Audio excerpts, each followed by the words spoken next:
Hello दोस्तों, मैं Hansraj Kumawat expert nursing classes में आप सभी का एक बार फिर से स्वागत करता हूं। दोस्तों, आज मैं आपके लिए CNCI का जो एग्ज़ाम हुआ था दोस्तों 4 जुलाई को, उसकी जो ऑफिशियल आंसर की है मैं आपके लिए लेके आ गया हूं। दोस्तों, पूरा पेपर अपन सोल्व करेंगे ऑफिशियल आंसर की के साथ में। और दो जो भी कैंडिडेट्स अपना जो है मार्क्स चेक कर लेना, उनके कितने कितने नंबर्स आ रहे हैं। ठीक है, तो आज के इस वीडियो के अंदर अपन जो इसके अंदर सेट A, B और C 3 सेट थे, उनमें से अपन सेट A की जो है आंसर की मैं आपके लिए लेके आ गया हूं दोस्तों। तो चलिए स्टार्ट करते हैं अपन। जैसा कि आप सभी को इंस्ट्रक्शन सभी को पता थे कि 2 मार्क्स आपको नेगेटिव के काटे जाएंगे और एक करेक्ट मार्क्स के आपको 4 नंबर दिए जाएंगे। ठीक है, तो अपने मार्क्स और अपना स्कोर चेक करते रहना साथ साथ में।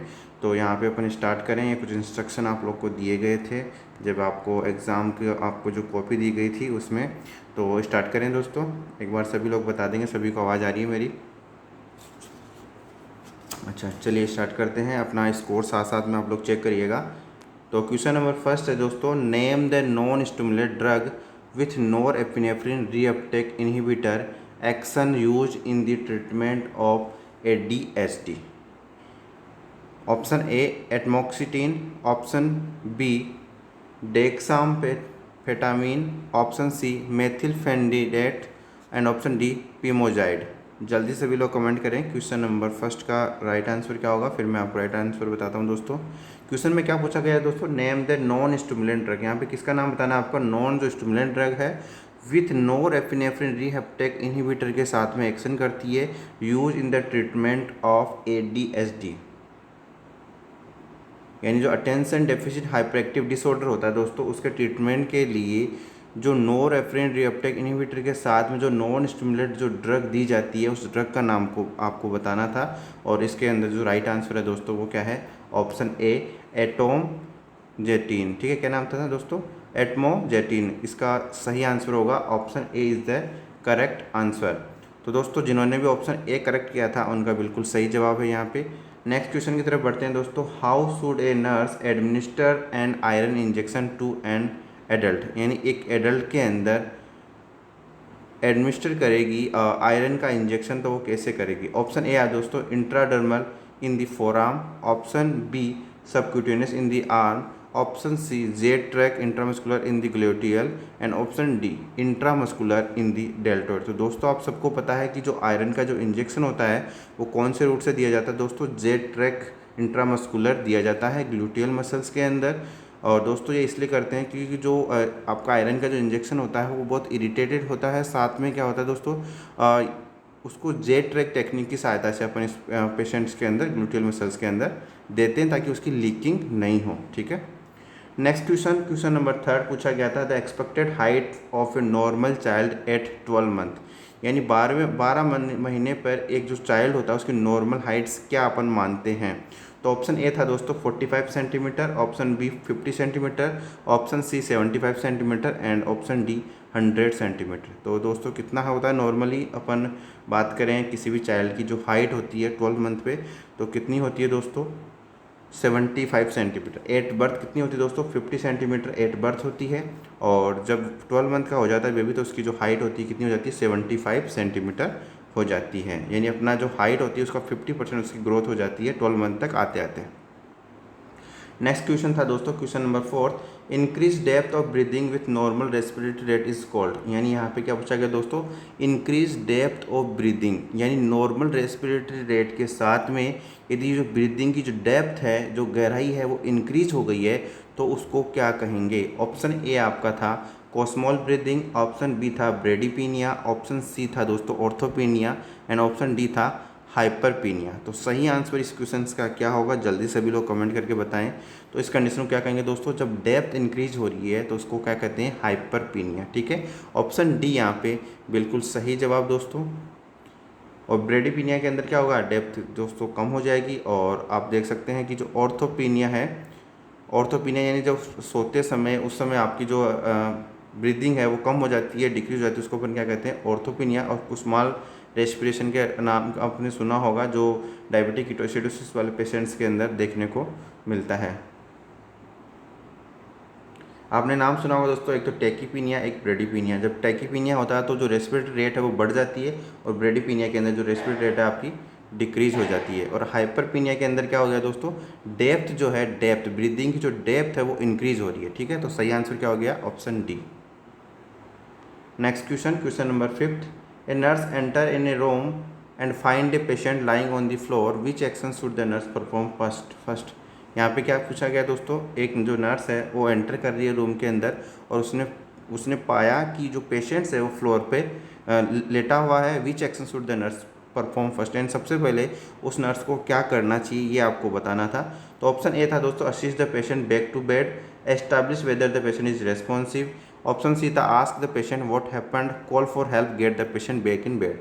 तो दोस्तों जब पेशेंट ऐसी कंडीशन के अंदर आपको क्या करना होता है कि उसको रेस्पॉन्स को उसको चेक करना होता है कि पेशेंट रेस्पॉन्सिवनेस है या फिर नहीं है। यदि रेस्पॉन्सिव नहीं है उसके बाद में आपको कॉल फॉर हेल्प करना होता है। कॉल फॉर हेल्प करते ही आपको जो है अपना CPR का प्रोसेस करना स्टार्ट करना होता है। मतलब कि सबसे पहले आप क्या किए, रेस्पॉन्सिव है कि नहीं है, फिर आप उसकी जो है पल्स चेक करेंगे। पल्स चेक करने के बाद आपको यदि पल्स फील नहीं होती है तो कॉल फॉर हेल्प हो जाएगा। उसके बाद आप अपना CPR स्टार्ट कर देंगे उस पेशेंट के अंदर। तो यहाँ पे पूछा गया था कि लाइंग है तो सबसे पहले आप क्या करेंगे, तो सबसे पहले देखेंगे कि पेशेंट रेस्पॉन्सिवनेस है या फिर नहीं है। क्वेश्चन नंबर 6 था दोस्तों, the neural tube defect among newborn can be prevented by providing. जो न्यूरल ट्यूब डिफेक्ट है दोस्तों, आप कैसे प्रिवेंट कर सकते हैं न्यूबॉर्न के अंदर, क्या दे करके। तो दोस्तों आपको पता होगा कि ट्राइमेस्टर से पहले नॉर्मली न्यूरल ट्यूब को प्रिवेंट करने के लिए अपन क्या करते हैं कि जो फोलिक एसिड है वो नॉर्मली कंसेप्शन से पहले ही दिया जाता है। ठीक है, क्योंकि कंसेप्शन का कोई ऑप्शन इसके अंदर नहीं है, इसलिए इस क्वेश्चन का सही आंसर क्या हो जाएगा दोस्तों, folic acid to mother in first trimester. Normally जो न्यूरल ट्यूब डिफेक्ट को प्रिवेंट करने के लिए कंसेप्शन से पहले ही फोलिक एसिड स्टार्ट कर देते हैं पेशेंट्स के अंदर। ठीक है, तो आंसर क्या हो गया दोस्तों, folic acid to mother in first trimester. Normally जो है न्यूरल ट्यूब डिफेक्ट को प्रिवेंट करने के लिए अपन पहले से ही जो प्लान प्रेगनेंसीज होती है उसके अंदर पहले ही जो है फोलिक एसिड दे दिए जाते हैं ताकि उनमें न्यूरल ट्यूब डिफेक्ट देखने को नहीं मिले न्यूबॉर्न्स के अंदर।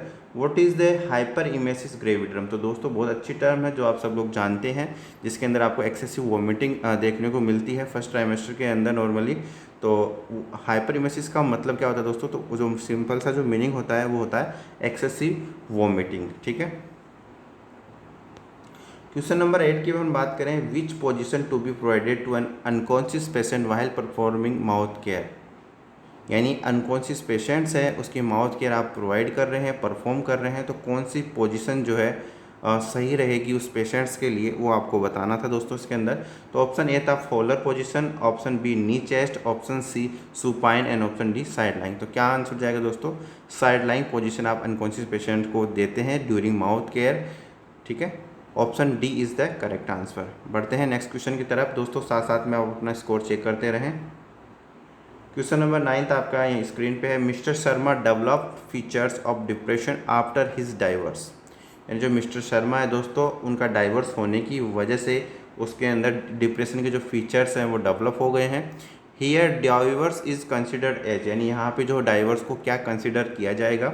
ऑप्शन ए था दोस्तों यहाँ पे प्रिसिपिटेटिंग फैक्टर, ऑप्शन बी था परप्यूटिंग फैक्टर, ऑप्शन सी था प्रीडिस्पोजिंग फैक्टर एंड ऑप्शन डी था पर्सनैलिटी फैक्टर। तो इस क्वेश्चन का जो राइट आंसर जाएगा दोस्तों वो जाएगा precipitating factor. Option A is the correct answer. Next question पूछा गया था दोस्तों, question number 10, a baby whose birth weight is 3 kg, what will his required weight at the age of 4 year.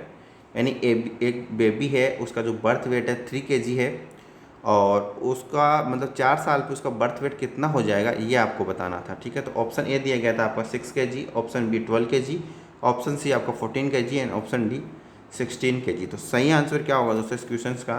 तो दोस्तों नॉर्मली आपको पता है कि बर्थ वेट आपका 5 मंथ पे जो है डबल हो जाता है और 1 ईयर पे ट्रिपल हो जाता है। ठीक है, और जो 4 ईयर का जो बेबी है उसके अंदर आप एक्सपेक्ट कितना केजी करते हैं दोस्तों, 16 kg। ठीक है, ऑप्शन डी यहाँ पे करेक्ट आंसर हो जाएगा।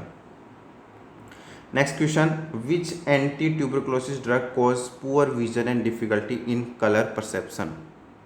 यानी यहाँ पे आपको बताना है कि कौन सी जो एंटी ट्यूबरकुलोसिस ड्रग है जो क्या करती है पुअर विजन और डिफ़िकल्टी इन कलर परसेप्शन के अंदर डिफ़िकल्टी पैदा करती है, वो कौन सी ड्रग्स हैं वो उसका आपको नाम बताना था। तो ऑप्शन ए था दोस्तों स्ट्रेप्टोमाइसिन, ऑप्शन बी था आपका ethambutol, option C rifampicin and option D pyrazinamide. तो सही आंसर क्या होगा क्वेश्चन नंबर 11 का दोस्तों, तो इथाम्बुटोल क्या होगा, इथाम्बुटोल। और याद करने का जो तरीका है दोस्तों, इथाम्बुटोल के अंदर जो ई आता है और ई का जो आई का जो ई है, आई का ई और इथाम्बुटोल का ई, दोनों का आप कमेंट करके पढ़ेंगे तो आपको समझ में आ जाएगा कि आई से रिलेटेड है, मतलब डिफ़िकल्टी इन कलर परसेप्शन और पुअर विजन के अंदर। इस प्रकार से आप इसको याद कर सकते हैं। और साथ में दोस्तों आप जो है, मैं जो आपको आंसर की बता रहा हूँ उसके आधार पे आप लोग अपने नंबर्स भी कमेंट बॉक्स में कमेंट करके ज़रूर बताना कि आपके कितने क्वेश्चंस राइट हुए हैं टोटल 100 क्वेश्चंस के अंदर। The act of rubbing an oil into the skin to produce a local effect is known as. यानी यहाँ पे क्या हो रहा है दोस्तों कि एक ऑयल है, उसको रबिंग किया जा रहा है, रबिंग एक्शन किया जा रहा है स्किन पर लोकल इफेक्ट को प्रोड्यूस करने के लिए, तो इसको क्या कहते हैं? तो ऑप्शन ए है यहाँ पे injection, option B inhalation, option C inunction and option D infusion. तो क्या कहते हैं दोस्तों उसको? तो आप सबको पता है इनक्शन कहते हैं। ठीक है, इनक्शन के अंदर आप क्या करते हैं, कोई भी जो लोकल ऑइंटमेंट ऑयल जो है आप स्किन पर रबिंग करते हैं तो उस कंडीशन को या फिर उस टर्म के उसके लिए जो टर्म यूज की जाती है उसको अपन क्या कहते हैं? इनक्शन कहते हैं। A 50-year-old man present with sudden onset of dyspnea, breathlessness, and chest pain. Examination showed tachypnea, hypotension, cyanosis, jugular vein distension, tachycardia, low-grade fever. The most likely diagnosis of, तो ये सारे जो सिम्टम हैं आपको किस चीज़ की ओर लेके जाते हैं, क्या डायग्नोस करते हैं? तो ऑप्शन ए था दोस्तों एक्यूट एमआई, ऑप्शन बी था acute attack of bronchial asthma, option C था आपका स्ट्रोक, ऑप्शन डी था पुल्मोनरी एम्बोलिज्म। तो क्या होगा इस क्वेश्चन का सही आंसर दोस्तों? तो पुल्मोनरी एम्बोलिज्म। पुल्मोनरी एम्बोलिज्म के अंदर आपने देखा होगा अचानक से जो एम्बोलाई है वो वहाँ पे ब्रीथलेसनेस कोज कर रहा है दोस्तों, वहाँ जा कर के आपकी जो ब्रोंकाइज है उसके अंदर ऑब्स्ट्रक्ट कर दिया है उनको, जिसकी वजह से आपको सडन ऑनसेट ऑफ डिस्निया देखने को मिल सकता है, ब्रीथलेसनेस देखने को मिलेगा, चेस्ट पेन देखने को मिलेगा, टेकीपीनिया होगा पेशेंट्स के अंदर, हाइपोटेंशन, साइनोसिस भी देखने को मिलेगा क्योंकि जो ऑक्सीजन मिलनी चाहिए वो ऑक्सीजन नहीं मिल रही है पेशेंट्स को, साथ में जुगुलर वेन डिस्टेंशन, टेकीकार्डिया, लो ग्रेड फीवर, ये सारे साइन एंड सिम्टम आपको पुल्मोनरी एम्बोलिज्म वाले पेशेंट्स के अंदर देखने को मिलती है। इसलिए इस क्वेश्चन का जो करेक्ट आंसर हो गया option D pulmonary embolism. Next question की तरफ बढ़ते हैं दोस्तों। While providing care to the patients with hepatitis the nursing officer should take special precaution. यानी जब हेपेटाइटिस पेशेंट को केयर कर रहा है नर्सिंग ऑफिसर उस समय स्पेशल प्रिकॉशन उसको क्या रखना चाहिए? तो ऑप्शन ए था दोस्तों prevent droplet spread of infection, option B use caution when bringing food for PT, option C था wear mask and gown before entering the room, option D था use gloves when removing of the patient's bed pan. तो सही answer क्या होगा दोस्तों इस क्वेश्चन का? तो सही आंसर होगा दोस्तों option D use gloves when removing the patient's bed पान। क्योंकि दोस्तों आपको पता है कि हेपेटाइटिस ए और ई जो है फीकोरल रूट से होता है, इसीलिए इस क्वेश्चन का जो सही आंसर हो गया use of gloves when removing the patient's bed pans, क्योंकि उनके जो ओरल और फीकस वाले जो रूट्स है उसके द्वारा ये हेपेटाइटिस फैलता है। तो आपको इस चीज़ का प्रिवेंट करना है कि आपको ग्लव्स वगैरह पहन के रखना है जब भी बेड पान वगैरह कोई भी ऐसा कुछ होता है तो। Next question, the term aphakia means, that जो टर्म है दोस्तों एफेकिया उसका क्या मीनिंग होता है वो आपको बताना था। तो ऑप्शन ए था inflammation of lens, option B था absence of lens, option C enhancement of lens and option D था लेंस डिजीज। तो सही आंसर क्या होगा दोस्तों क्वेश्चन नंबर 15 का? तो सही आंसर होगा दोस्तों एब्सेंस ऑफ लेंस। एफेकिया का मतलब होता है absence of lens. Next question, question number 16 आपकी स्क्रीन पे है। The uterine fundus height of a pregnant patient is at the level of the umbilicus, her pregnancy is about. यानी दोस्तों जब यूट्रस का जो फंडस होता है यूटेराइन फंडस उसकी हाइट अम्बलाइकस पे कितने वीक ऑफ प्रेगनेंसी पे होती है वो आपको बताना था। तो ऑप्शन ए था 10 to 12 वीक्स, ऑप्शन बी था 14 to 16 weeks, option C 20 to 24 weeks and option D था 30 to 32 वीक्स। तो सही आंसर क्या होगा दोस्तों इस क्वेश्चन का? तो 20 to 24 वीक्स पे जो फंडल हाइट है आपकी एट द एम्बलाइकस आपको देखने को मिलती है। ठीक है, बढ़ते नेक्स्ट क्वेश्चन की तरफ। Question number 17, as a nurse you are monitoring a patients in immediate postmortem period, you are checking TRP and BP every 15 minutes for first hour, which value suggest you there in an excessive blood loss. यानी आप क्या monitor कर रहे हैं दोस्तों? Immediate जो postmortem period के अंदर आप मॉनिटर कर रहे हैं, ठीक है, TRP BP 15 मिनट्स के अंदर मॉनिटर कर रहे हैं। आपको कौन सी चीज़ें आपको सजेस्ट करेगी कि एक्सेसिव ब्लड लॉस हुआ है? तो ऑप्शन ए है दोस्तों increase pulse rate 90 to 102, increase respiratory rate 18 से 22, temperature 100.2 degree Fahrenheit and option D है नन ऑफ दीज। तो क्वेश्चन का जो सही आंसर होगा दोस्तों वो क्या होगा, इंक्रीज पल्स रेट। यानी पल्स रेट जब भी आपको पता होगा एक्सेसिव ब्लड लॉस होता है तो उसकी वजह से क्या होता है, हाइपोटेंशन होता है। हाइपोटेंशन होने की वजह से पेशेंट्स के अंदर जो पल्स रेट है वो इंक्रीज देखने को मिलेगी। Option A is the correct answer. Next question, question number 18, while assessing Mr. Gupta with Braden scale, the score attained was at which indicate that the risk of developing pressure sore of Mr. Gupta।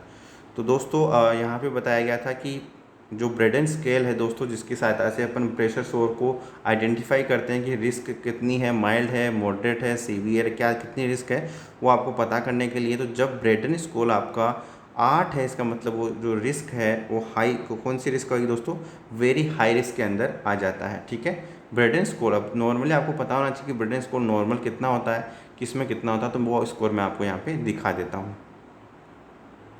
दोस्तों ये जो image है आप देख पा रहे हैं, Brydon scale की इमेज है, और इसके अंदर आप देख पा रहे हैं टोटल जो स्कोर होता है, इसका टोटल स्कोर 23 होता है। कितना होता है दोस्तों, 23 इसका टोटल स्कोर होता है। ठीक है, इसके अंदर पैरामीटर की बात करें दोस्तों तो यहाँ पे sensory perception, moisture, activity, mobility, nutrition, friction and shear आपको देखने को मिलता है। यानी कितने पॉइंट्स हो गए दोस्तों, 1 2 3 4 5 और 6, टोटल 6 पॉइंट्स हो गए, और यहाँ पे कितने, टोटल 4। ठीक है, तो यहाँ पे अपन दोस्तों ये लास्ट वाला जो है फ्रिक्शन शेयर में चौथा नंबर का खाली रहता है।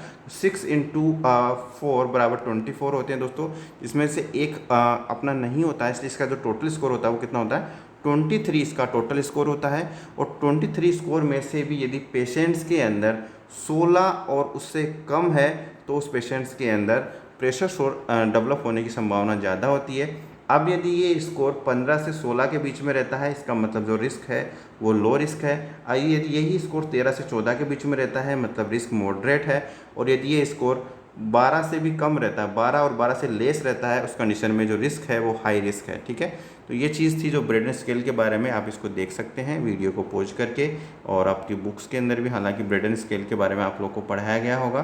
तो ये मैंने आपको जस्ट एक इमेज दिखाई है जिसके अंदर टोटल स्कोर कितना होता है दोस्तों, टोटल स्कोर 23 इसके अंदर होता है। ठीक है, मॉडरेट कितना होता है, सीवियर कितना होता है, मतलब हाई रिस्क कितनी हो गई, लो रिस्क कितनी होगी, वो मैंने आपको बता दिया है। 15 से 16 है तो वो लो रिस्क में आ गया, 13 से 14 है मॉडरेट रिस्क में आ गया, 12 और 12 से भी कम है तो किस में आ गया दोस्तों, हाई रिस्क के अंदर आ गया।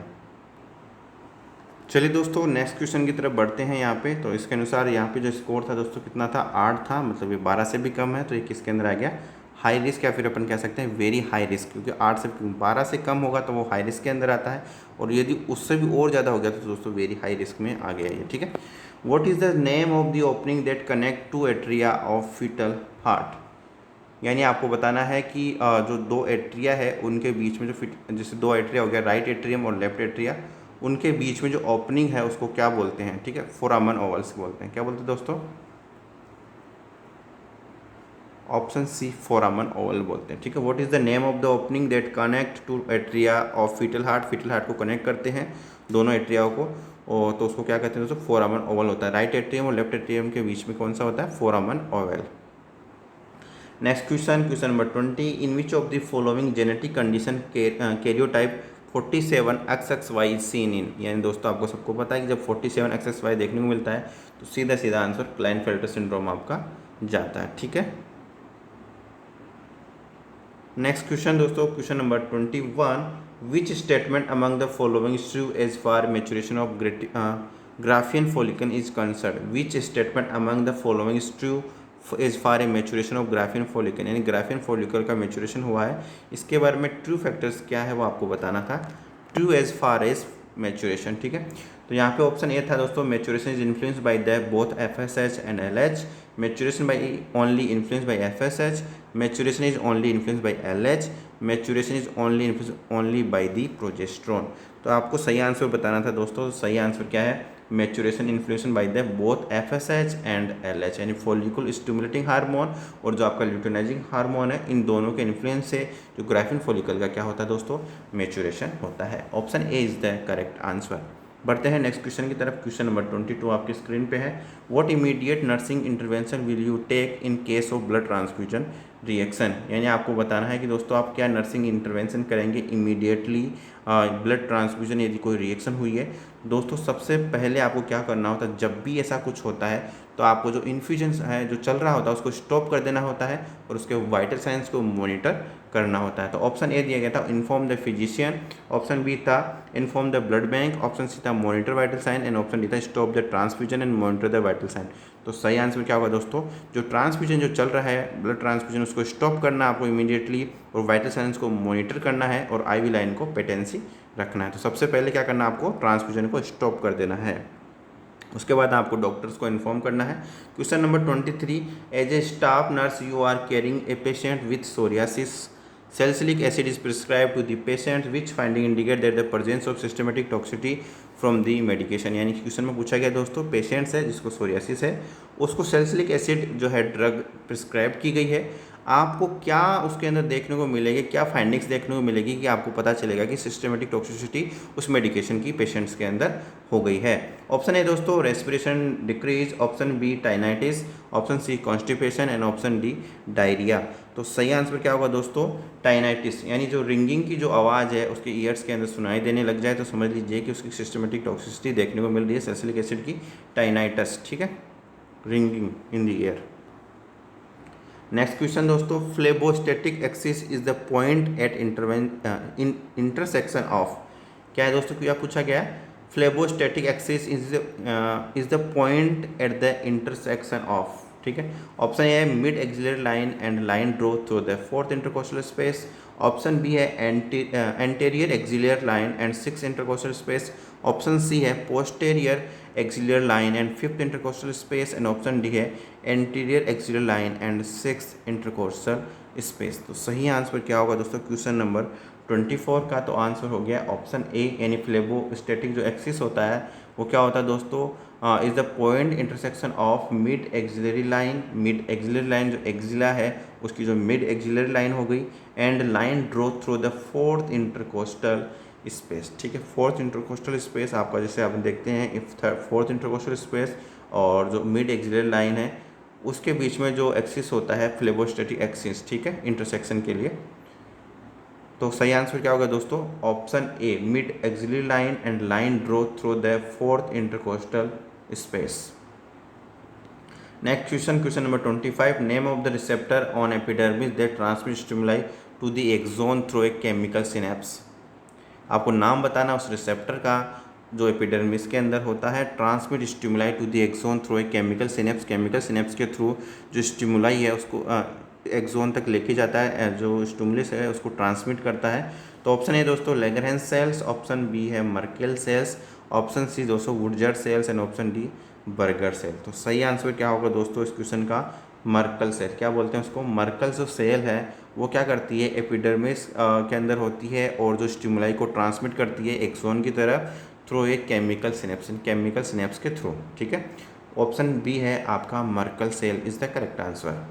Question number 26, administer of mesna with a chemotherapy agent helps in, यानी आपने जो मेशना इंजेक्शन देते हैं दोस्तों कैंसर वाले पेशेंट्स के अंदर कीमोथेरेपी के साथ में, तो ये क्या हेल्प करता है वो आपको बताना था। Option A favourite the destruction of cancer cells, option B है protecting the cells, option C है preventing formation of uric acid and option D है इंक्रीज प्रोडक्शन ऑफ WBC। तो सही आंसर क्या होगा दोस्तों इस क्वेश्चन का, प्रोटेक्टिंग द सेल्स, सेल्स को क्या कर रहा है दोस्तों, प्रोटेक्ट कर रहा है, ठीक है। मेशना क्या करता है, जो सेल्स है उसको प्रोटेक्ट करता है। और मैंने आपको बताया था दोस्तों सिस्टाइटिस जो आपको देखने को मिलता है हेमरेजिक सिस्टाइटिस, उससे भी ये प्रिवेंट करता है, यानी आपको एक तरह से क्या वहाँ आ जाता आप मान लो कि उसको प्रिवेंट कर रहा है या फिर अपन बात सकते हैं कि सेल्स को क्या कर रहा है ये प्रोटेक्ट कर रहा है, ठीक है, ताकि उसको प्रॉब्लम ना हो, उसको इंजरी नहीं हो, इसलिए क्या कर रहा है जो इंजेक्शन मेशना अपन देते हैं कीमोथेरेपी के साथ इसलिए देते हैं ताकि सेल्स को प्रोटेक्ट करके रखो, उसको इंजरी से बचाएं। Next question, question number 27, your patients complain to dry mouth with swallowing difficulty, which among the following drug can produce these side effect when administered in the above conditions। यानी दोस्तों dry mouth है और with swelling difficulty देखने को मिल रही है, आपको बताना है कि कौन सी ड्रग्स है can produce the side effect when administer in the above condition. तो ऑप्शन ए है यहाँ पे dicyclomine, option B pamoate, and option C आपका griseofulvin, and option D है नालोक्सोन। तो सही आंसर क्या होगा दोस्तों इस क्वेश्चन का? Option A dicyclomine. ठीक है, option A dicyclomine. Next question, question number 28, uterine polarity is, यानी यूटेराइन जो पोलरिटी है वो क्या है? The neuromuscular disharmony between the two uterine segments throughout the labor. Option B, the neurochemical disharmony between the two segments of the uterus throughout the labor. Option C है आपका the neuromuscular harmony between the two uterine segments throughout the labor. The muscular disharmony between the two uterine segments during the labor. तो सही answer क्या होगा दोस्तों? Uterine जो polarity है उसका जो सिंपल सा मीनिंग है वो क्या है दोस्तों? न्यूरोमस्कुलर जो हार्मोनी है to uterine segments and lower uterine segments और अपर यूटेराइन सेगमेंट्स के बीच में, उसको क्या है? Neuromuscular harmony to uterine segments throughout the labour. Labour के दौरान जो दो यूटेराइन सेगमेंट्स है उनके बीच में न्यूरोमस्कुलर जो हार्मोनी होती है उसको अपन क्या कहते हैं? यूटेराइन पोलरिटी कहते हैं। Next question, question number 29, medical treatment of coronary artery disease include which of the following procedure? आपको बताना दोस्तों कि मेडिकल ट्रीटमेंट क्या रहेगा कोरोनरी आर्टरी डिजीज वाले पेशेंट्स के अंदर, include which of the following procedure, यानी कौन से प्रोसीजर को इंक्लूड करते हुए। Option A cardiac catheterization, option B oral medication administration, option C आपका coronary artery bypass grafting, and option D है परक्यूटेनियस ट्रांसल्यूमरल कोरोनरी एंजियोप्लास्टी। तो क्वेश्चन नंबर 29 का सही आंसर क्या होगा दोस्तों? Oral medication administration. Option B is the correct answer. बढ़ते हैं यहाँ पे नेक्स्ट क्वेश्चन की तरफ। क्वेश्चन नंबर 30 यहाँ पे आपकी स्क्रीन पे है। Which of the following causative organism responsible for moniliasis, यानी मोनीलियासिस के लिए कौन सा कॉजेटिव ऑर्गेनिज्म रेस्पॉन्सिबल है दोस्तों? तो मोनीलियासिस को अपन क्या कहते हैं? मैंने आपको पिछले वीडियो में बताया था, कैंडियासिस भी कहते हैं। मोनीलियासिस को क्या कहते हैं दोस्तों? कैंडियासिस भी कहते हैं। और जो कैंडियासिस या मोनीलियासिस किसकी वजह से होता है? कैंडिडा एल्बिकेंस की वजह से होता है। इसलिए सही आंसर क्या होगा दोस्तों? Option A candida albicans. Next question दोस्तों, question number 31, a 30-year-old pregnant women is diagnose with pulmonary tuberculosis, यानी जो 30 साल की जो प्रेग्नेंट वोमेन है वो डायग्नोज हुई है पुल्मोनरी ट्यूबिकी से। विच of the following anti tubercular drugs should not be given, यानी उस पेशेंट के अंदर कौन सी ड्रग्स आप नहीं देते हैं वो आपको बताना था इस क्वेश्चन में।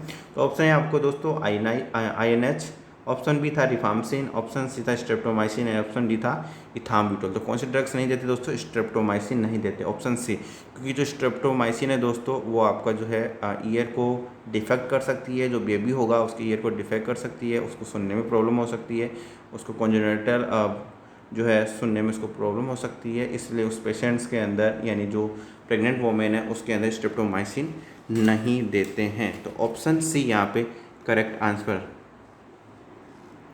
जिसको अपन कहते हैं बहरापन हो जाता है उस पेशेंट्स के अंदर, deafness. A disorder of thoughts in which patient has a false and fix believe that members of his family are trying to kill him is, यानी एक पेशेंट्स है जिसके अंदर फॉल्स और फिक्स बिलीव हो जाता है, जिसके अंदर उसको लगता है कि उसके जो फैमिली मेम्बर्स है उसको मारने की कोशिश कर रहे हैं, उसको अपन क्या कहते हैं? ऑप्शन ए है delusion of persecutions, option B delusion of grandiose, option C है nihilistic disorder, and option D है डिल्यूजन ऑफ गिल्ट। तो इस क्वेश्चन का जो सही आंसर होगा दोस्तों वो होगा डिल्यूजन ऑफ परसिक्यूशंस। परसिक्यूशंस का मतलब होता है दोस्तों वो पेशेंट शक करने लग जाता है कि वो, मतलब डिल्यूजन का जो सिंपल मीनिंग होता है वो तो हो गया दोस्तों फॉल्स एंड फिक्स बिलीफ, और परसिक्यूशन का जो मतलब होता है दोस्तों वो पेशेंट शक ही हो जाता है, उसको शक करता है कि यार वो लोग मेरे बारे में सोच रहे होंगे, वो मुझे मारने की सोच रहे होंगे, या फिर वो मेरे बारे में कुछ गलत सोच रहे हैं। ये जो शक वाला जो नेचर होता है उसको अपन क्या कहते हैं? परसिक्यूशंस कहते हैं। ठीक है, तो सही आंसर क्या हो गया? Option A delusion of persecution. Next question, question number 33, conductors which में occurs as a complication of jaundice is a pathological condition of, इन जो कंडक्टर्स है वो जॉन्डिस का कॉम्प्लिकेशन है, तो वो किसकी पैथोलॉजिकल कंडीशन है वो आपको बताना था। Option A liver, option B brain, option C kidney, and option D heart. तो दोस्तों आप सबको पता है कि जो कंडक्टर्स है वो ब्रेन के अंदर जो है येलोइश डिस्क्रिप्शन आपको देखने को मिलेगा दोस्तों। पेशेंट्स के अंदर नॉर्मल क्या होता है कि जॉन्डिस का एक नॉर्मल बिलिरुबिन का जो लेवल होता है, यदि बिलिरुबिन का जो लेवल है दोस्तों आपका लगभग जो है 18 या फिर 20 से ज़्यादा बिलिरुबिन का लेवल हो जाता है, उस कंडीशन के अंदर जो है वो ब्रेन को अफेक्ट करता है, और उस कंडीशन को अपन क्या कहते हैं, कर्निक्टर्स कहते हैं। ठीक है, क्या कहते हैं, कर्निक्टर्स कहते हैं। Next question, question number 34, moon sun sign is characteristics advance cases of. जो मून सन साइन है दोस्तों, वो किसका करेक्टरिस्टिक्स एडवांस केसेस में देखने को मिलता है? तो ऑप्शन ए आपको keratoconus, option B cataracts, option C strabismus and option D diabetic retinopathy. सही आंसर क्या होगा दोस्तों क्वेश्चन नंबर 34 का यहाँ पे? तो किसके अंदर देखने को मिलता है दोस्तों? क्रेटोकोनस के अंदर। दोस्तों जो क्रेटोकोनस होता है उसका जो मीनिंग होता है सिंपल सा, वो होता है कोनिकल कॉर्निया। क्या मतलब होता है? कोनिकल कॉर्निया उसका मीनिंग होता है। इसके अंदर क्या होता है? Condition in which the clear tissue on the front of the eye यानी कॉर्निया के सामने आपको देखने को मिलता है, बल्जेस आउटवर्ड। ठीक है, बाहर की तरफ बल्ज आपको देखने को मिलेगा। तो ये किसका हो गया दोस्तों? जो आपका क्रेटोकोनस है उसका मीनिंग क्या हो गया? Conical cornea. जो कॉर्निया है वो कोनिकल हो गया। ठीक है, इसके अंदर क्या होगा? आपको जो कॉर्निया है उसके सामने कोई क्लियर टिश्यू देखने को मिलता है।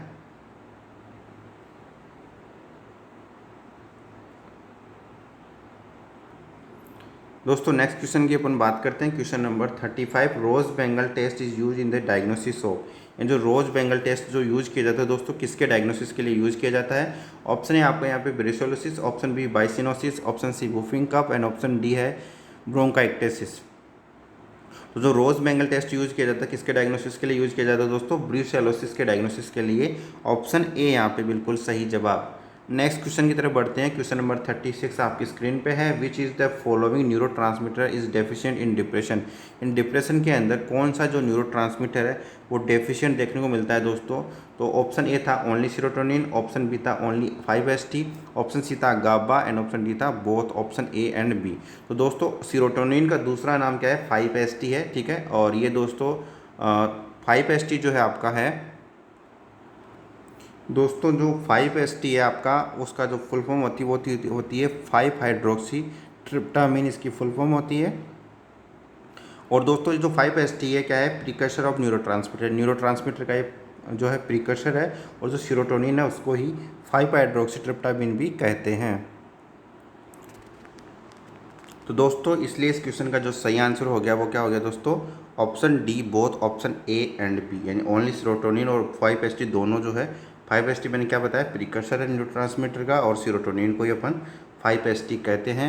इसलिए इस क्वेश्चन का सही आंसर क्या हो गया? Option D both, option A and B.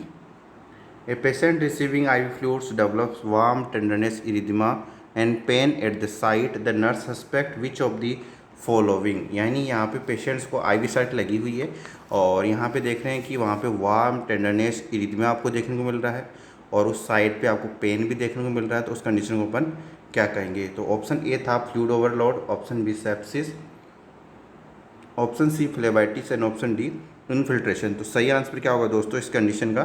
Phlebitis के अंदर आप देखते होंगे कि IV साइड के अंदर आपको रेड रेड दिखाई देता है, वहाँ पे टेंडरनेस, थोड़ी सूजन भी आपको देखने को मिलती है, और यहाँ पे पेन भी जब आप उसको प्रेस करते हैं या फिर नॉर्मली भी वहाँ पे पेन आपको देखने को मिलेगा। तो ऑप्शन सी यहाँ पे करेक्ट आंसर हो जाएगा।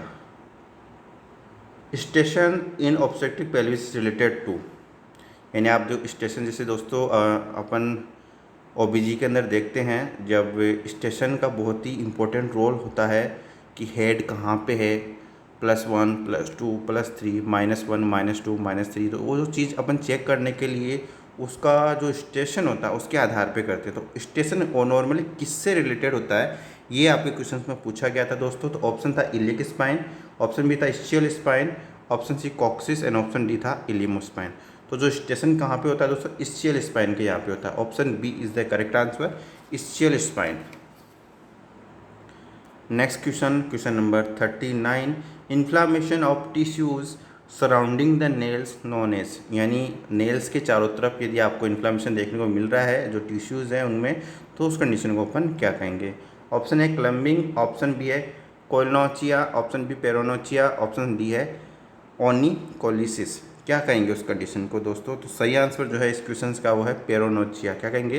पेरोनोचिया इसको कहेंगे उस कंडीशन को। यानी जो नेल्स है आपके, जो नेल्स हैं, ठीक है, ये जो नेल्स होते हैं आपके, नेल्स के यहाँ पे आपको सराउंडिंग टिश्यूज़ के इन्फ्लामेशन देखने को मिलता है, तो उस कंडीशन को अपन क्या कहते हैं, पेरोनचिया कहते हैं, ठीक है, पेरोनचिया।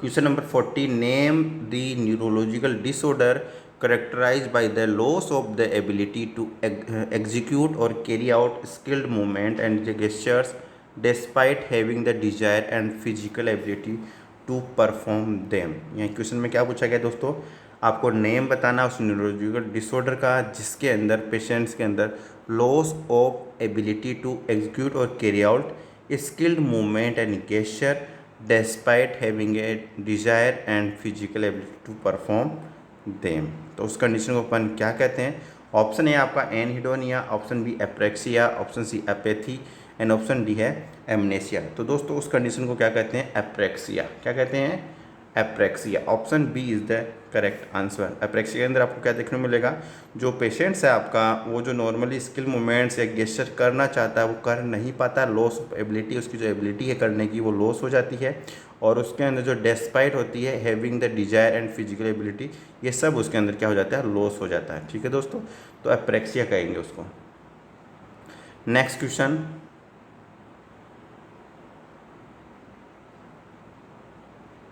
The heat regulatory centre of the body is located at, यानी जो हीट रेगुलेटरी सेंटर है बॉडी के अंदर वो कहाँ पे लोकेटेड रहता है वो आपको बताना था दोस्तों। तो कहाँ पे रहता है आप सबको पता है, कहाँ पे रहता है दोस्तों, जल्दी कमेंट करके बताएंगे आप लोग। हाइपोथैलेमस के अंदर। कहाँ पे, हाइपोथैलेमस के अंदर आपका जो हीट रेगुलेटरी सेंटर है वो सिचुएटेड रहता है, लोकेटेड रहता है। Next question, question number 42, the nurse administer ear drop to 7-year-old child, how does the nurse pull the patients ear, यानी जो पेशेंट्स का ईयर है उसको कैसे पुल करेगी वो आपको बताना था दोस्तों। तो ऑप्शन ए दिया गया था outward, option B backward, option C upward and backward and option D है बैकवर्ड एंड डाउनवर्ड। तो सही आंसर क्या होगा दोस्तों इस क्वेश्चन का, अपवर्ड एंड बैकवर्ड। तो दोस्तों आपको चाइल्ड पे नहीं जाना है, जब भी आपको क्वेश्चन पूछा जाएगा तो आपको इस चीज़ का ध्यान रखना है, 2 साल या फिर 2 साल से छोटा जो बच्चा होगा उसका जो है अपन कान नॉर्मली अपन, जैसे मैं आपको बताऊं, ये जैसे कि छोटे बच्चे का कान हो गया, ठीक है दोस्तों। नॉर्मली अपन जैसे छोटे बच्चे जब भी बदमाशी करते हैं तो अपन क्या करते हैं, नॉर्मली उनका कान नीचे की तरफ खींचते हैं।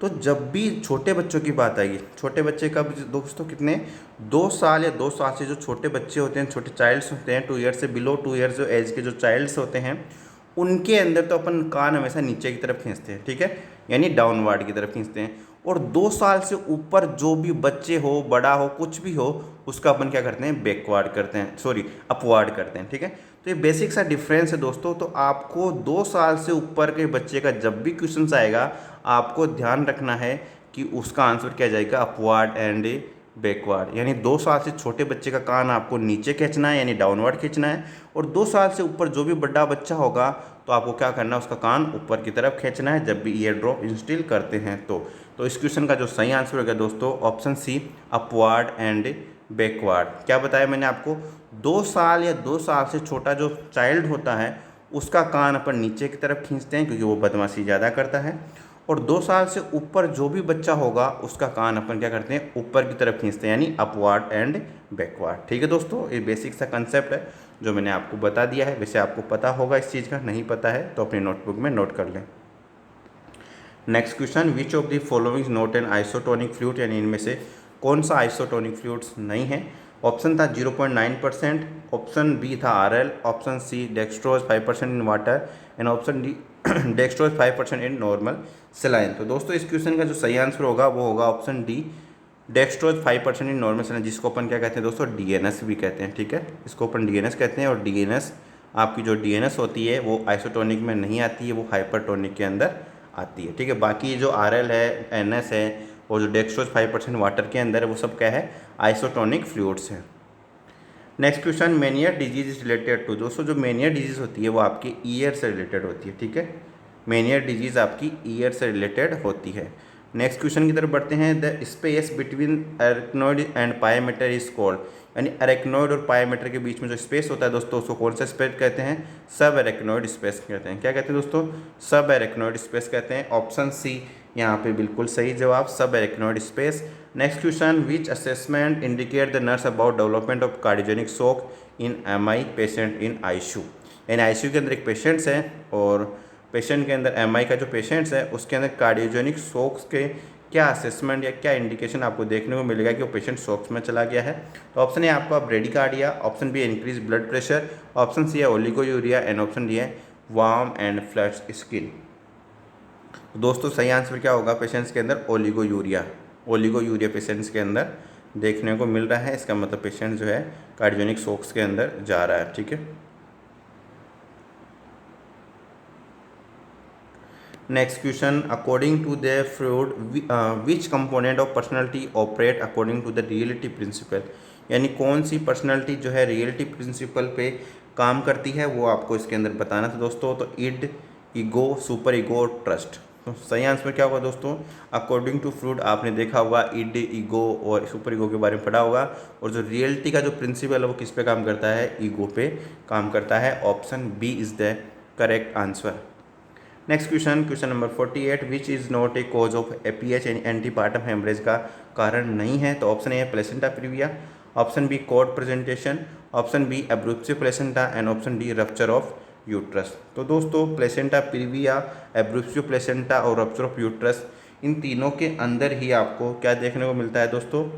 एपीएच एंड एंटीपार्टम हेमरेज देखने को मिलता है। और मोस्ट कॉमन की बात करें तो प्लेसेंटा प्रीविया के अंदर, और क्वेश्चन में पूछा गया था कौन सा एपीएच का कोज नहीं है, तो code presentation is the correct answer. Code presentation से एपीएच नहीं देखने को मिलता है नॉर्मली। ठीक है, तो इसलिए इसका सही आंसर क्या हो गया? Option B cord presentation. क्या पूछा गया था?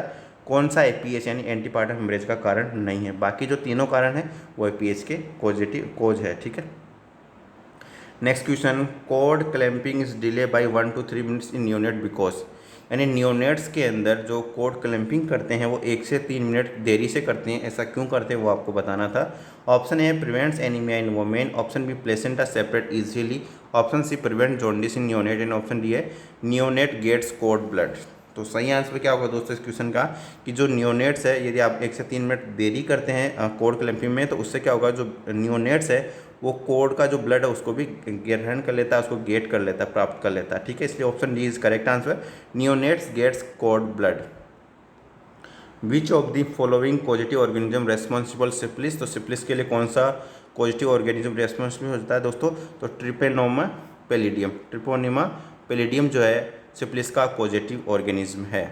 Next question, question number 51, warning sign of lung cancer include persistent cough, bloody sputum, DCA and which of the other following symptom, यानी वार्निंग साइन क्या है दोस्तों? Warning sign of lung cancer, warning जो lung cancer का जो warning sign है उसमें से पहला हो गया persistent cough, bloody sputum, dyspnoea and which of the other following symptom. इसके अलावा और कौन सा सिम्टम होता है वो आपको बताना था। तो ऑप्शन ए था dizziness, option B generalize weakness, option C hypotension and option D था रिकरेंट प्लूरल इफ्यूजन। तो क्वेश्चन नंबर 51 का दोस्तों सही आंसर क्या होगा? Option D recurrent pleural effusion ऐसे पेशेंट्स के अंदर देखने को मिलेगा वार्निंग साइन के अंदर, लंग कैंसर वाले के अंदर, option D.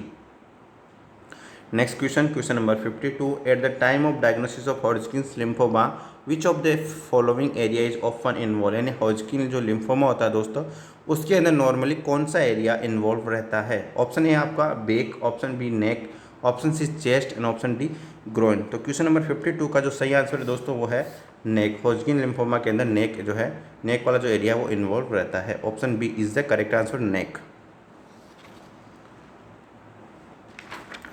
Question number 53, which of the following is malignant tumour of the connective tissue, यानी कनेक्टिव टिश्यू की जो कौन सी इनमें से मेलिग्नेंट ट्यूमर है? ऑप्शन ए आपका sarcoma, option B carcinoma, option C osteoma and option D glaucoma. तो सही आंसर आपको बताना था कि जो कनेक्टिव टिश्यू की जो मेलिग्नेंट ट्यूमर है उसको क्या कहते हैं दोस्तों? तो क्या कहेंगे दोस्तों? सार्कोमा। मेलिग्नेंट जो ट्यूमर्स होती है कनेक्टिव टिश्यू के अंदर उसको अपन क्या कहते हैं? सार्कोमा कहते हैं।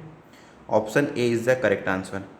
Question number 54, which of the following is suggested surgical intervention of CA prostate, यानी सीए कार्सिनोमा प्रोस्टेट के अंदर कौन सा सर्जिकल जो इंटरवेंशन है वो आपको सजेस्ट करना है, कौन सा सजेस्टेड रहता है दोस्तों? ऑप्शन ए आपका radical prostatectomy, option B bilateral orchidectomy, option C TURP और ऑप्शन डी TURBT। तो सही आंसर क्या होगा क्वेश्चन नंबर 54 का दोस्तों? तो क्या होगा? Radical prostatectomy. Option A is the correct answer. बढ़ते नेक्स्ट क्वेश्चन की तरफ। क्वेश्चन नंबर 55 आपकी स्क्रीन पे है, which type of cancer poorest prognosis given below, यानी इनमें से कौन सा कैंसर ऐसा है जिसका जो प्रोग्नोसिस है यानी जिसको ठीक होने की जो क्षमता है वो पुअरेस्ट होती है यानी सबसे कम रहती है, वो आपको बताना था। Option A leukaemia, option B breast cancer, option C pancreatic cancer and option D lymphoma. तो दोस्तों इस क्वेश्चन नंबर 55 का जो सही आंसर है वो है पेनक्रियाटिक कैंसर के अंदर पुअरेस्ट प्रोग्नोसिस होता है और मोस्ट डेंजरस कैंसर होता है दोस्तों। इसके अंदर बहुत जल्द डेथ भी हो जाती है। Next question, question number 56, which of the following is the feature of benign tumour, यानी बिनाइन ट्यूमर का जो फीचर्स क्या है वो आपको बताना था।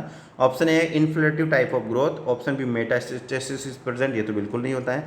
Contain within a capsule and option D a grow rapidly, तो ग्रो रैपिडली भी नहीं होती है, उसके अंदर मेटास्टेसिस भी नहीं होता है दोस्तों।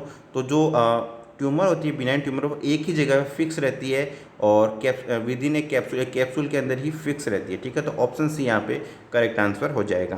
क्वेश्चन नंबर 57 आपकी स्क्रीन पे है, the patient with cancer is receiving chemotherapy and develop thrombocytopenia, the nurse identify which intervention is the highest priority in the nursing plan of care. यहाँ पे क्या हो गया दोस्तों, थ्रोम्बोसाइटोपिनिया है यानी आपकी जो प्लेटलेट्स है उनकी कमी हो गई है जिन पेशेंट्स के अंदर कीमोथेरेपी चल रही है उन पेशेंट्स के अंदर। तो आपकी जो प्रायोरिटी नर्सिंग एक्शन है वो क्या रहेगा, ambulation 3 times a day, option B monitoring a platelet count, option C monitoring temperature and option D है मॉनिटरिंग ऑफ पैथोलॉजिकल फैक्टर। तो आपको इसका क्वेश्चन का जो सही आंसर करना था दोस्तों वो करना था मॉनिटरिंग ऑफ प्लेटलेट्स काउंट्स, क्योंकि यहाँ पे थ्रोम्बोसाइटोपिनिया का मतलब क्या होता है दोस्तों, प्लेटलेट्स की जो काउंटिंग है यानी प्लेटलेट्स का जो काउंट है वो क्या हो गया, कम हो गया। थ्रोम्बोसाइटोपिनिया का मीनिंग से यह हुआ।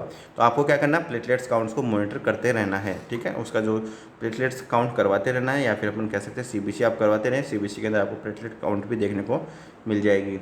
In the patient with terminal lung cancer the focus of nursing care on which of the following nursing intervention. दोस्तों जब भी टर्मिनल इल पेशेंट्स की बात आती है, टर्मिनल की बात आती है, तो उस कंडीशन में आपका जो प्रायोरिटी नर्सिंग इंटरवेंशन क्या रहेगा, कौन सा नर्सिंग केयर पे आपको ज़्यादा फोकस करना है। तो ऑप्शन ए यहाँ पे prepare the patients will, option B provide nutrition support, option C provide emotional support and option D provide pain control. तो दोस्तों आपको जब भी टर्मिनल इल वाले पेशेंट्स की आएगी तो उसके अंदर आपको जो है उसका जो पेन है, उसका जो दर्द है उसको कम करना है और उसको पीसफुल ज़िंदगी प्राप्त करवानी है, ठीक है। तो आपको सही आंसर क्या होगा, उस समय आपको जब भी टर्मिनल इल की बात आएगी तो आप आंख बंद करके आंसर कर सकते हैं प्रोवाइड पेन कंट्रोल। आपको उसके पेन को, उसके दर्द को कंट्रोल करना है, उसको कम से कम दर्द हो, ये सारी आपको कोशिश करनी है, ठीक है। तो ऑप्शन डी यहाँ पे करेक्ट आंसर। बढ़ते हैं नेक्स्ट क्वेश्चन में, क्वेश्चन नंबर 59 आपकी स्क्रीन पे है। Mrs Sharma with advance breast cancer is prescribed tamoxifen when teaching the patients about this drug, the nurse should emphasise the importance of reporting which adverse reaction immediately. यानी जो drugs है tamoxifen वो दी जा रही है तो उस ड्रग का इमीडिएटली एडवर्स रिएक्शन क्या देखने को मिलेगा वो आपको बताना था। Option A hearing loss, option B headache, option C vision changes and option D anorexia. तो दोस्तों क्वेश्चन नंबर 59 का जो सही आंसर होगा दोस्तों वो होगा विजन चेंजेस देखने को मिलता है टैमोक्सिफेन की वजह से, एडवर्स जो reaction immediately. Next question, Kaposi sarcoma is the type of cancer which is common in people with, यानी जो कापोस्की सार्मा होता है दोस्तों वो कौन से वाले पेशेंट्स के अंदर कॉमनली देखने को मिलता है। ऑप्शन है kidney failure, option B liver cirrhosis, option C Kangri cancer and option D HIV। तो क्वेश्चन नंबर 60 का सही आंसर जो होगा दोस्तों HIV पेशेंट्स के अंदर कापोस्की सार्कोमा आपको देखने को मिलता है HIV पेशेंट्स के अंदर commonly. Next question, which of the following is malignant tumour of the bone, यानी इनमें से कौन सी जो है बोन की मेलिग्नेंट ट्यूमर है वो आपको बताना था। Option A fibrosarcoma, option B lipoma, option C osteogenic sarcoma and option D osteoma. तो सही आंसर क्या होगा दोस्तों क्वेश्चन नंबर 61 का ऑस्टियोजेनिक सार्कोमा। सही आंसर क्या हो गया दोस्तों, osteogenic sarcoma. Next question, question number 62, a male patient is receiving external radiation to the neck of the cancer of the larynx, the most likely side effect of the expected. यहाँ पे क्या हो रहा है दोस्तों, एक पेशेंट से male patient है जो कि एक्सटर्नल रेडिएशन थेरेपी ले रहा है। कहाँ पे ले रहा है दोस्तों, नेक, लेरिंग्स का जो कैंसर है इसी वजह से वो क्या है नेक पे एक्सटर्नल रेडिएशन थेरेपी ले रहा है। तो आपको बताना है कि मोस्ट कॉमनली या मोस्ट लाइकली साइड इफेक्ट क्या देखने को मिलेगा।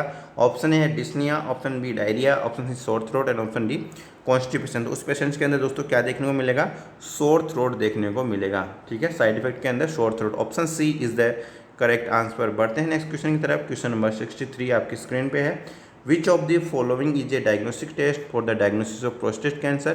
तो दोस्तों प्रोस्टेट कैंसर को डायग्नोसिस करने के लिए जो टेस्ट करवाया जाता है कौन कौन सा करवाया जाता है दोस्तों, तो डिजिटल रेक्टल एग्जामिनेशन भी किया जाता है, प्रोस्टेट स्पेसिफिक एंटीजन भी किया जाता है, प्रोस्टेट बायोप्सी भी किया जाता है। तो सही आंसर क्या होगा दोस्तों, ऑल ऑफ दी अबव। और दोस्तों जो करेक्टिव जो मतलब कह सकते हैं कि मोस्ट कॉमनली या फिर अपने कहते हैं एक्यूरेट जो डायग्नोसिस ऑफ प्रोस्टेट बायोप्सी से होता है, और नॉर्मली अपन जो ये तीनों ही टेस्ट जो है डायग्नोस टेस्ट प्रोस्टेट कैंसर वाले पेशेंट्स के अंदर करवा के देख सकते हैं। ठीक है, नेक्स्ट क्वेश्चन की तरफ बढ़ते हैं दोस्तों। क्वेश्चन नंबर 64 आपकी स्क्रीन पे है दोस्तों। क्वेश्चन नंबर 64 पूछा गया था, the presence of which protein in urine is suggestive of the diagnosis of multiple myeloma. तो दोस्तों मल्टीपल माइलोमा का जो पेशेंट्स होता है उसके यूरिन के अंदर जो प्रोटीन देखने को मिलती है दोस्तों, वो देखने को मिलती है बेंस जॉन्स प्रोटीन आपके पेशेंट्स के अंदर देखने को मिलेगी उसके यूरिन के अंदर। कौन से वाले पेशेंट्स के अंदर दोस्तों, मल्टीपल माइलोमा वाले पेशेंट्स के अंदर। नेक्स्ट क्वेश्चन नंबर 65 आपकी स्क्रीन पे है, the patient with leukaemia is receiving busulfan, Myleran and allopurinol. The nurse tells the patient the purpose of allopurinol is to prevent. यानी जो एलोपिरिनोल जो दिया जाता है वो क्यों दिया जाता है वो आपको बताना था दोस्तों। तो एलोपिरिनोल नॉर्मली क्या करता है दोस्तों, जो एलोपिरिनोल जो ड्रग्स होती है वो यूरिक एसिड के जो लेवल है उसको क्या करती है, कम करती है। ठीक है, यूरिक एसिड का जो लेवल है उसको कम करती है। अब यहाँ पे क्या हो रहा है दोस्तों कि पेशेंट्स के अंदर यदि हाइपर यूरेमिया हो गया, यानी उसका यूरिक एसिड का जो मात्रा है वो बढ़ गई है, तो आपको क्या करना, प्रिवेंट करने के लिए अपन कह सकते हैं या तो एलोपिरिनोल क्या कर रहा है, यूरिक एसिड को कम कर रहा है, तो अपन क्या करते हैं एलोपिरिनोल आप इसके लिए देते हैं क्योंकि हाइपर यूरेसिमिया जो यूरिक एसिड का जो लेवल बढ़ गया है उसको प्रिवेंट हो सके, वो कम हो सके, इसलिए आप क्या कर देते हैं उसको पेशेंट को एलोपिरिनोल जो ड्रग्स है वो दी जाती है। तो ऑप्शन बी यहाँ पे correct answer. Next question number 66 आपकी स्क्रीन पे है, a nurse is teaching a patient who suspect that she has a lump in her breast. The nurse instruct the patient that A diagnosis of breast cancer is confirm by. Nurse क्या करेगी दोस्तों, teaching करिए patients को जो उसके अंदर breast के अंदर लंप जो है सस्पेक्ट किया जा रहा है। द नर्स इंस्ट्रक्ट करेगी पेशेंट्स को कि that diagnosis of breast cancer is confirm, यानी जो ब्रेस्ट कैंसर का जो डायग्नोसिस होगा वो किसके द्वारा कन्फर्म होगा वो आपको बताना है। तो ऑप्शन है ए था breast self examination, option B mammography, option C chest X-ray and option D fine needle aspiration. तो क्वेश्चन नंबर 66 का जो सही आंसर होगा दोस्तों, कन्फर्म किससे होगा, fine needle aspiration. Option D is the correct answer. Next question, common cancer of oral cavities. In oral cavity के अंदर कौन सा कैंसर कॉमन होता है वो आपको बताना था। Option A adenocarcinoma, option B squamous cell carcinoma, option C sarcoma and option D melanoma. तो सही आंसर क्या है दोस्तों, ओरल कैविटी के अंदर squamous cell carcinoma. Next question number 68, a 36-year-old man with lymphoma present with sign of impending shocks 9 days after chemotherapy. The nurse could expect which of the following to be present। यानी 36-year-old का patient है जिसके अंदर क्या है दोस्तों, lymphoma present है और उसके अंदर साइन देखने को मिलता है सेप्टिक शॉक का 9 days आफ्टर कीमोथेरेपी के 9 दिन के बाद में। तो नर्स क्या एक्सपेक्ट कर सकती है, क्या फॉलोइंग टू बी प्रेजेंट, क्या क्या उस पेशेंट्स के अंदर देखने को मिलेगा। तो यहाँ पे क्या हो रहा है दोस्तों, सेप्टिक शॉक पेशेंट्स के अंदर हो रहा है, तो उसके अंदर दोस्तों क्या क्या देखने को मिलेगा वो आपको ध्यान रखना है। ऑप्शन ए यहाँ पे दिया गया था flushing, decrease oxygen saturation, mild hypotension. Option B था low grade fever, chills and tachycardia. Option C था elevated temperature, oliguria, hypotension and option D था high fever, normal blood pressure, increase respiration.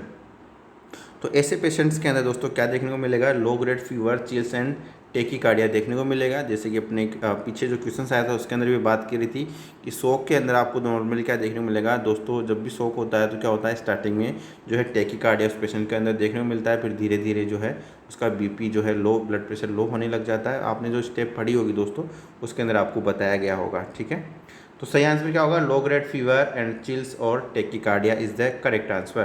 Question number 69, in staging and grading neoplasm TNN system is used. यहाँ पे TNN नहीं है दोस्तों, TNM है। ठीक है, TNM स्टैंड्स फॉर, जो TNM का जो फुल फॉर्म होता है वो आपको पूछा गया था कि TNM की फुल फॉर्म क्या होती है दोस्तों। तो ऑप्शन दिया गया था time neoplasm mode of growth, tumour node and metastasis. Option C था tumour neoplasm mode of growth and option D था टाइम नोड और मेटास्टेसिस। तो सही आंसर क्या होगा, TNM की फुल फॉर्म क्या होती है दोस्तों, ट्यूमर नोड और मेटास्टेसिस। ये जो नियोप्लाज्म होता है दोस्तों, उसकी स्टेजिंग और ग्रेडिंग के लिए काम आता है TNM सिस्टम, और TNM की जो फुल फॉर्म होती है ट्यूमर, नोड और metastasis. Next question number 70, a patient has undergone external radiation therapy, यानी एक पेशेंट्स है जो कि एक्सटर्नल रेडिएशन थेरेपी के अंदर गया है। The expected side effect include the following apart from, यानी उसके अंदर कौन सा साइड इफेक्ट देखने को मिलेगा। Option A hair loss, option B ulceration of oral membranes, option C constipation and option D headache. यहाँ पे आपको बताना दोस्तों एक्सपेक्टेड साइड इफेक्ट इंक्लूड, यानी आपको कौन से एक्सपेक्टेड साइड इफेक्ट इंक्लूड है फॉलोइंग अपार्ट फ्रॉम, यानी कौन सा साइन नहीं, अपार्ट फ्रॉम मतलब वही एक्सेप्ट वाला यहाँ पे आ गया है दोस्तों। तो इसको जो है ulceration of oral mucus membrane आपको नहीं देखने को मिलेगा। Option B is the correct answer, ठीक है।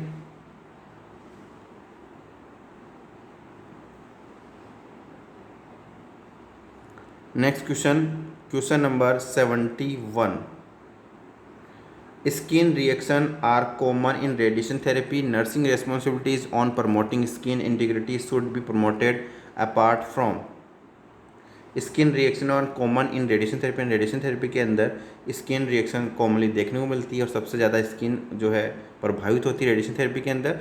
नर्सिंग रेस्पॉन्सिबिलिटी क्या रहेगी, to on promoting skin integrity should be promoted apart from. Avoiding the use of ointments, powder and lotion of the area, using soft cotton fabrics for clothing, washing the area with a mild soap and water and patting it dry not rubbing it, avoid the direct sunlight और cold. तो सही answer क्या होगा दोस्तों इस क्वेश्चन का, तो सही आंसर होगा option C washing the area with a mild soap and water and patting it dry not rubbing. Next question number 72, radiation protection is very important to implement when performing nursing procedures, when the nurse is not performing any nursing procedure, what distance should be maintain from the patients.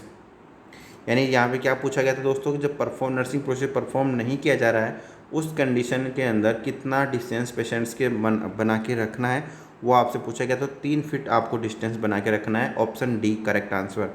Next question number 73, a patient is taking cyclophosphamide for the treatment of lymphoma, the nurse is very cautious while administering the medication because this drug poses the fatal side effect of, यानी जो cyclophosphamide है उसका side effect पूछा गया था दोस्तों।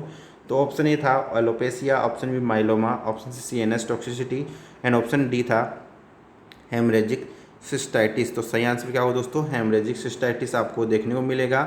और haemorrhagic cystitis को रिड्यूस करने के लिए, उसकी रिस्क को रिड्यूस करने के लिए इंजेक्शन मेसना भी दिया जाता है। Next question number 74, specific classification of the chemotherapeutic agent vincristine is. Specific classification यानी जो विनक्रिस्टिन है दोस्तों वो कौन से क्लासिफिकेशन आता है जो कीमोथेरेप्यूटिक एजेंट्स होता है उसके अंदर, तो विनक्रिस्टिन है, विनब्रेस्टिन है, ये सब किसके अंदर आते हैं, माइटोटिक इनहिबिटर के अंदर आते हैं। ऑप्शन बी यहाँ पे बिल्कुल सही जवाब। Next question number 75, A 25-year-old patient is inquiring about the method or way to detect cancers earlier, the nurse least likely identified this method by stating, यानी जो 25 ईयर का जो ओल्ड पेशेंट्स है वो इंक्वायरी कर रहा है कि कैंसर को अर्ली स्टेज में डिटेक्ट करने के लिए कौन सा मेथड है, कौन सा वे ठीक रहता है। तो the nurse list likely identify this method by स्टेटिंग, list likely यहाँ पे क्या आएगा दोस्तों, लिस्ट, ठीक है, हाई लिस्ट, ये सब आपके जो है टर्म होती है जो आपके क्वेश्चंस का आंसर चेंज कर देती है, ठीक है। Option A annual chest X-ray, option B annual pap smear for sexually active women only, annual digital rectal examination of person over age of 40, yearly physical and blood examination. तो इस क्वेश्चन का सही आंसर क्या होगा दोस्तों, क्वेश्चन नंबर 75 का annual pap smear of sexually active women only, option B यहाँ पे बिल्कुल सही जवाब। Next question number 76, all are the recognised tumour marker except, यानी इनमें से कौन सा जो है ट्यूमर मार्कर नहीं है वो आपको बताना था। ऑप्शन ए था beta HCG, option B beta 2 microglobulin, option C alpha fetoprotein and option D acid phosphatase. तो क्वेश्चन नंबर 76 का जो सही आंसर होगा दोस्तों एसिड फॉस्फेटेज जो है ट्यूमर मार्कर नहीं है, बाकी बीटा HCG, बीटा 2 माइक्रोग्लोबुलिन और अल्फा फिटोप्रोटीन ये तीनों जो है आपके ट्यूमर मार्कर है। क्वेश्चन में क्या पूछा गया, कौन सा ट्यूमर मार्कर नहीं है यानी एक्सेप्ट, तो acid phosphatase is the correct answer, option D is correct answer.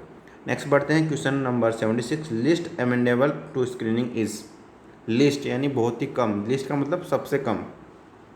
अमेनेबल to screening is breast, cervix, oral cavity और लंग्स। क्वेश्चन नंबर 77 का सही आंसर क्या होगा दोस्तों? लंग्स। ठीक है, बहुत ही कम जिसकी स्क्रीनिंग हो पाती है वो है लंग्स। ठीक है, option D is the correct answer.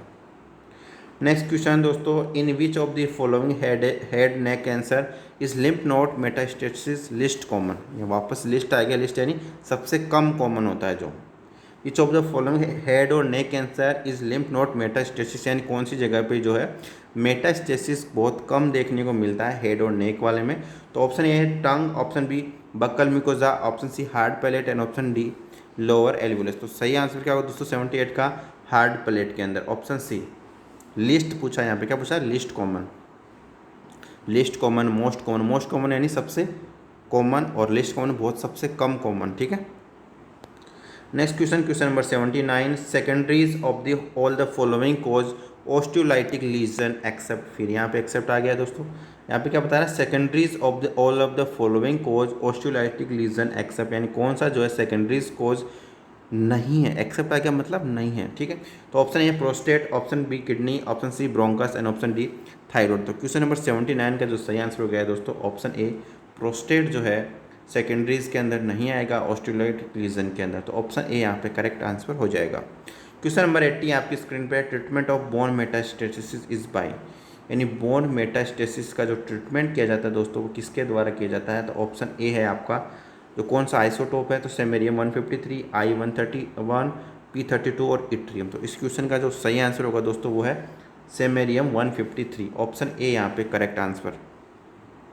Hyper calcaemia associate with malignancy is most often mediated by. Hyper जो कैल्सीमिया है दोस्तों मेलिग्नेंसी के साथ में किसके साथ में नॉर्मल देखने को मिलता है?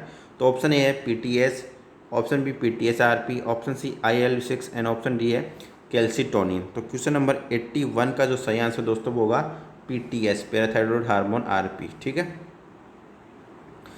At question number 82, a patient with leukaemia on chemotherapy develop acute lower abdominal pain associate with anaemia, thrombocytopenia and leukopenia. Which of the following clinical diagnosis?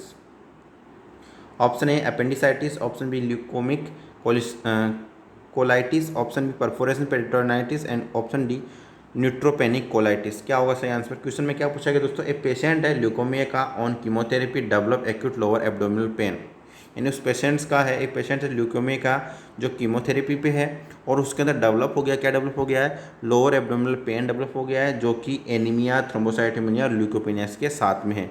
तो इसके अंदर क्या क्लिनिकल डायग्नोसिस अपन करेंगे तो वो आपको इस क्वेश्चन के अंदर बताना था दोस्तों। तो ऐसे पेशेंट्स के अंदर जो न्यूट्रोपेनिक कोलाइटिस आपको देखने को मिलेगा, ऑप्शन डी। क्लिनिकल डायग्नोसिस क्या रहेगा? Neutropenic colitis. Question number 83, drug use for oestrogen dependent breast cancer. तो कौन सी ड्रग्स यूज की जाती है एस्ट्रोजन जो डिपेंडेंट ब्रेस्ट कैंसर होता है उसके अंदर? तो ऑप्शन ए था दोस्तों tamoxifen, option B clomiphene citrate, option C oestrogen, option D Adriamycin. तो क्वेश्चन नंबर 83 का जो सही आंसर होगा दोस्तों वो होगा टैमोक्सिफेन। टैमोक्सिफेन का ऊपर भी क्वेश्चन आपने डिस्कस किया था। क्वेश्चन नंबर 84 आपकी स्क्रीन पे है, all are the remove in radical mastectomy except, in radical mastectomy के अंदर सभी रिमूव किया जाता है एक्सेप्ट इन कौन सा वो एक है जिसको नहीं किया जाता है? ऑप्शन ए दोस्तों pectoralis majors, pectoralis minor, option C axillary lymph nodes and option D supraclavicular nodes. तो यहाँ पे बताना है कि जब आप रेडिकल मेस्टेक्टोमी करते हैं उसमें आप सभी चीज़ों को रिमूव कर देते हैं, कौन सी चीज़ को आप रिमूव नहीं करते हैं वो आपको इसके अंदर बताना था। तो दोस्तों ऑप्शन डी यहाँ पे करेक्ट आंसर हो जाएगा।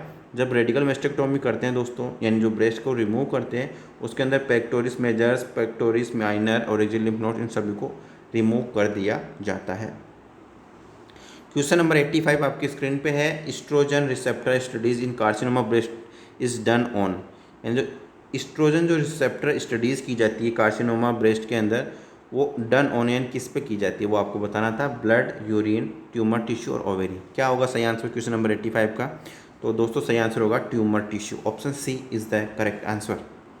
Next question, question number 86, complication of total thyroidotomy include all except. यहाँ पे बताना था कि कौन सा टोटल थायराइडोटोमी का कॉम्प्लिकेशन नहीं है। एक्सेप्ट आ गया मतलब कौन सा टोटल थायराइडोटोमी का जो कॉम्प्लिकेशन वो नहीं है। तो option A hoarseness, option B airway obstruction, option C haemorrhage and option D hypercalcaemia. तो क्वेश्चन नंबर 86 का सही आंसर क्या होगा दोस्तों? हाइपर कैल्सीमिया होगा, क्योंकि हाइपर कैल्सीमिया नहीं देखने को मिलेगा normally.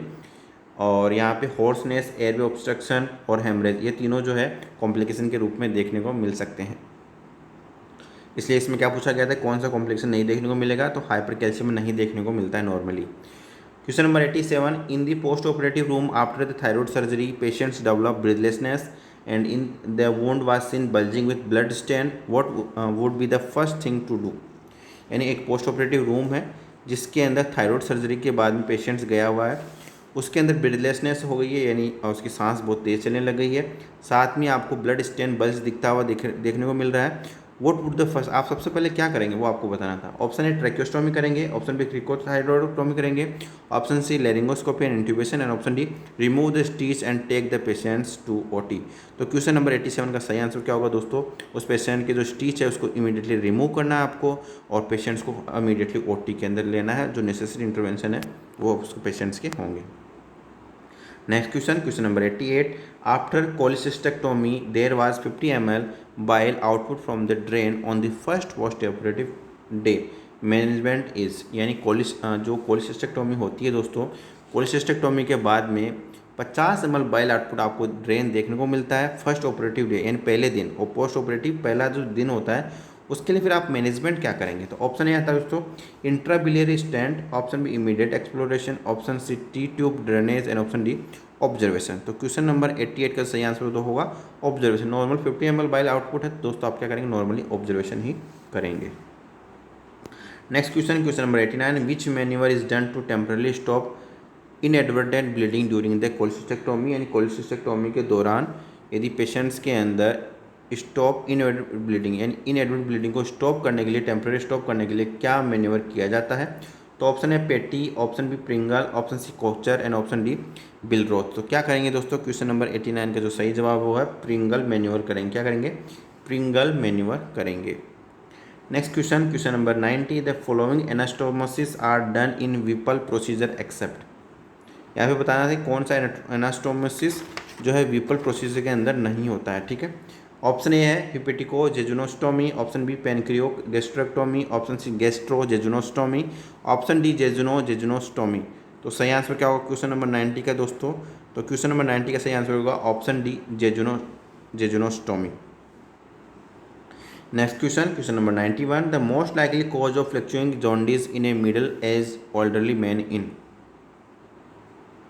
Option A periampullary cancer, option B liver fluke infestation, option C choledochal cyst and option D carcinoma head of pancreas. तो क्वेश्चन नंबर 91 का जो सही आंसर होगा दोस्तों वो होगा option A periampullary cancers. Question में क्या पूछा गया था, the most likely cause fluctuating jaundice in a middle age elderly man is periampullary cancer. Option A यहाँ पे correct answer.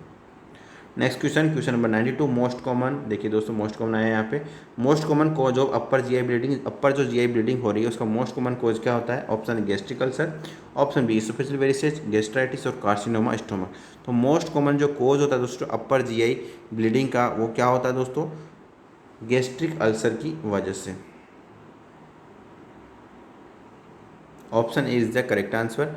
Next question, question number 93, a 60-year-old man suffering from left colon cancer presented with acute left colonic obstruction and treatment is, यानी एक 60 year का old man है, suffering कर रहा है left colon cancer से, जो कि presented with acute left colonic obstruction देखने को मिल रहा है उसके अंदर। तो उसका ट्रीटमेंट क्या रहेगा। तो ऑप्शन ए है दोस्तों primary resection and Hartmann procedure, option B है defunctioning colostomy, option C right colectomy and option D है resection and end to end anastomosis. तो क्वेश्चन नंबर 93 का जो सही आंसर होगा दोस्तों वो होगा primary resection and Hartmann procedure उस पेशेंट्स के अंदर आपको करना है। Next question, question number 94, BCG is use in the treatment of, यानी बीसीजी जो यूज किया जाता है दोस्तों वो किसके ट्रीटमेंट के लिए यूज किया जाता है। Option A carcinoma cervix, option B carcinoma colon, option C carcinoma of the urinary bladder and option D है ऑल ऑफ दी अबाउ। तो क्वेश्चन नंबर 94 का जो सही आंसर है दोस्तों वो है कार्सिनोमा ऑफ यूरिनरी ब्लैडर के अंदर बीसीजी यूज किया जाता है। Next question, question number 94, most radiation sensitive testicular tumour is, यानी कौन सी जो है most radiation sensitive testicular tumour है। Option A seminoma, option B teratoma, option C interstitial cell tumour and option D none of the above. तो question number 95 का जो सही आंसर होगा दोस्तों वो है सेमिनोमा। क्या होगा? सेमिनोमा जो टेस्टिकुलर जो ट्यूमर है वो रेडिएशन से सेंसिटिव है, seminoma. Question number 96 most common site of the foot and chest drain in case of pleural effusion. यानी जो प्लूरल इफ्यूजन करते हैं तो मोस्ट कॉमन साइट क्या रहती है चेस्ट ड्रेन के लिए, वो आपको बताना था। ऑप्शन ए था second intercostal space mid clavicular line, option B था 7 intercostal space mid axillary line, option C 5th intercostal space mid clavicular line and option D था 5th intercostal space just lateral vertebral column.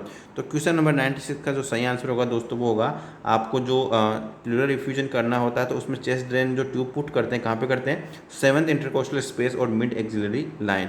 आपने देखा होगा आपका जो axilla होता है उस एक्सिला के जस्ट जो है वो मिड एक्सिलरी लाइन हो गई दोस्तों, और उस मिड एक्सिलरी लाइन जो 7th इंटरकोस्टल जो स्पेस हो गया वहाँ पे आपको जो है ड्रेन को पुट करना होता है।